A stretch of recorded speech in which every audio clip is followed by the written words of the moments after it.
ચાલો મિત્રો, હવે દાખલા નંબર 5 છે. આપણે દાખલા નંબર 4 સુધી ગયા હતા. બીજા જે તમને દાખલા છે એની જેવા દાખલાઓ તમને હોમવર્કની અંદર આપવામાં આવેલા છે. તો પ્લીઝ તમે લોકો દાખલો કરી અને WhatsApp અમને પાછા કરો, જેથી અમને ખબર પડે કે તમે કેટલું સમજ્યા છો. હવે જો દાખલા નંબર 5 છે, અહીંયા પહેલા આપણે રકમ જોઈએ મિત્રો કે ભાઈ મહેતાને પંડ્યા કરતા 4 અને બાજપાઈને મહેતાના હિસ્સાનો અડધો ભાગ મળે છે. વર્ષના અંતે પેઢીનો નફો 87,500 થયો હોય તો દરેક ભાગીદારને મળતી નફાની રકમ શોધો. હવે જો મિત્રો અહીંયા શું કરવાનું છે, દરેક ભાગીદારને કેટલી રકમ મળે છે આપણે શોધવાની છે. હવે એ શોધતા પહેલા આપણે શું કરવાનું છે મિત્રો, તો કે ભાઈ પહેલા આપણે પ્રમાણ શોધવું પડશે. કયા ભાગીદારને કેટલું પ્રમાણ મળે છે, તો અહીંયા પહેલા આપણે નામ લખશું કે ભાઈ ભાગીદાર આપણને 3 આપેલા છે. કે ભાઈ ભાગીદાર છે એ આપણે કયા કયા છે, કે ભાઈ મહેતા, પંડ્યા અને બાજપા. આ 3 ભાગીદારો આપણને આપેલા છે. હવે આપણને એમ કીધેલું છે કે મહેતાને પંડ્યા કરતા 4, મહેતાને પંડ્યા કરતા 4 ગણો. પંડ્યાનો માની લઈએ કે ભાઈ એક એને મળતો હોય તો મહેતાને કેટલો મળે, તો કે 4 મળે. મહેતાને કેટલો મળે, 4 મળે. હવે આપણને બીજું રકમ કીધી, જો આ સુધી પહેલા જો કે ભાઈ મહેતાને પંડ્યા કરતા 4 ગણો, તો આપણે માની લઈએ કે ભાઈ પંડ્યાને 1 મળે તો મહેતાને કેટલો મળશે, તો કે 4 મળશે. હવે બીજી રકમ આપણે કે ભાઈ બાજપાઈને મહેતાના હિસ્સાનો અડધો ભાગ મળશે. કેટલો મળશે, તો કે અડધો મળશે. કોનો મળશે, કે ભાઈ મહેતાનો. તો મહેતાનો ભાગ કેટલો છે, અહીંયા 4 છે. હવે બાજપાઈને અડધો મળે તો 4 ના અડધા કેટલા થશે મિત્રો, 2 થઈ જશે. તો આપણી પાસે પ્રમાણ કેટલું આવી ગયું, તો કે ભાઈ 4:1:2 શોધાઈ ગયું. હજી નો ખબર પડતી જો કે ભાઈ મહેતાને પંડ્યા કરતા 4 ગણો એટલે પંડ્યાને આપણે કેટલો માની લઈએ છીએ, કે ભાઈ 1 મળતો હોય તો આને 4 ગણો. 1 ના 4 ગણા કરો તો 1 ગુણ્યા 4 બરાબર કેટલા આવી જશે, 4 આવી જશે મિત્રો અહીંયા. પછી બીજી રકમ આપણને કીધી, જો ધ્યાન રાખજો કે ભાઈ બાજપાઈને મહેતાના હિસ્સાનો અડધો ભાગ. તો મહેતાને કેટલો મળે છે, કે ભાઈ 4 ભાગ મળે છે, એના હિસ્સાનો અડધો ભાગ. તો ભાગ્યા 1/3 આપણે લખી શકીએ. અહીંયા છે ગુણાડો એટલે કેટલા આવી જશે, 2.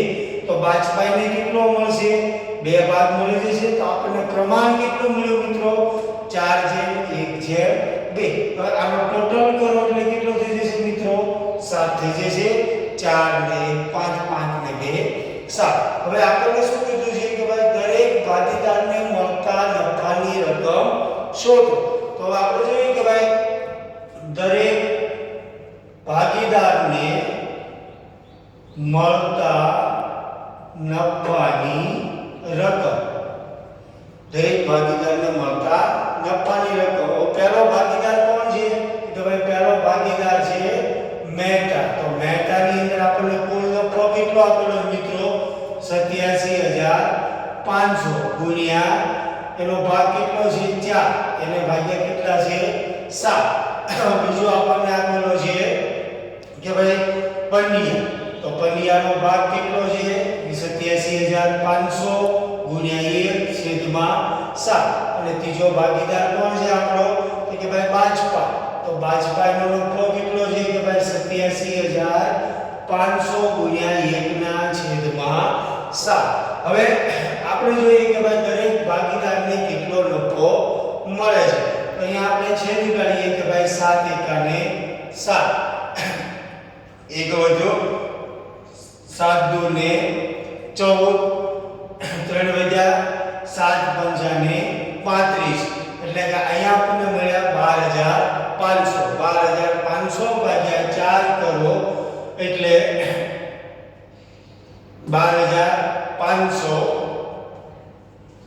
ગુણ્યા 4. હવે ગુણ્યા 4 કરો એટલે આપણને પહેલાના મળ્યા 50,000, બીજાના મળ્યા આપણને 12,500 અને ત્રીજો આપણને આપેલો છે એટલે 25,000 રૂપિયા આપણને અહીંયા મળે છે. જો મિત્રો તો ભાઈ પહેલાના કેટલા મળ્યા આપણને 50,000, બીજાના કેટલા મળ્યા 12,500 અને ત્રીજાના કેટલા મળ્યા બસ પહેલા 25,000. આ ત્રણે ત્રણ રકમનો સરવાળો કરો દરેક ભાગીદારને કહેવાય 50,000 પ્લસ 25,000 એટલે કે 75,000, 75,000 પ્લસ 12,500 એટલે 87,500 કુલ નફો આપણને મળે છે મિત્રો. હવે અહીંયા કાંઈ નથી કે ભાઈ દરેક ભાગીદારને આપણે નફો શોધી નાખ્યો કે ભાઈ મહેતાને કેટલો શોધ્યો કે ભાઈ 50,000, વડિયાને કેટલો શોધ્યો 12,500, બાજપાઈને કેટલો શોધ્યો 25,000. ત્રણ ટીક થઈ, ત્રણ ટીકના માર્ક કેટલા મળે છે આપણને 3. પરંતુ પહેલા આપણે કયું જોવાનું છે કે ભાઈ દરેક ભાગીદારને જે ભાગ મળે છે એ પહેલા આપણે શોધવાનું છે કે ભાઈ ભૂલ આપણી ક્યાં થાય છે, અહીંયા જ થાય છે કે ભાઈ ભાગીદારને આપણે કેટલો ભાગ છે એ ભાગ આપણે આપી શકતા નથી. રાઈટ? એટલે અહીંયા બરોબર ખાસ જોજો મિત્રો, પહેલા રકમ જોજો પછી જ આ દાખલાની શરૂઆત કરજો. Thank you very much. હજી તમને ન આવડે તો અમારા WhatsApp ની અંદર